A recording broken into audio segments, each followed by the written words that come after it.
గంగ ఆకాశంలోంచి కాని భూమి మీద పడిందా, పాతాళ లోకానికి వెళ్ళాలంటే ముందు భూమి మీద పడాలి. భూమి మీద కాని పడిందా, ఈ భూమి తట్టుకోలేదు, కదిలిపోతుంది భూమి.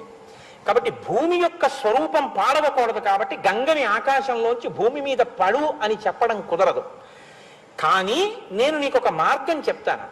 అలా పడాలి అంటే భూమి మీద నిలబడి గంగ పడుతున్నప్పుడు తల మీద పట్టి విడిచిపెట్టగలిగిన వాడు వాడు ఉండాలి. అలా పట్టి విడిచిపెట్టగలిగిన వాడు ఒక్కడే ఉన్నాడు ఈ సమస్త బ్రహ్మాండములో. వీరనాణ్యం, ఇంకెవ్వడూ లేడు. పశ్యామి ఉన్నాడు, చూస్తున్నాను. ఎవడో తెలుసా? శూలినః, త్రిశూలం పట్టుకున్న మహాదేవుడు, త్రిపురాంతకుడు, త్రయంబకుడు, సదాశివుడు, పరమేశ్వరుడు, పరమశివుడు ఉన్నాడే, ఆయన పట్టుకుంటాడు. ఆయన కాని వచ్చి నిలబడ్డాడా, గంగ వచ్చి ఆయన తల మీద పడుతుంది.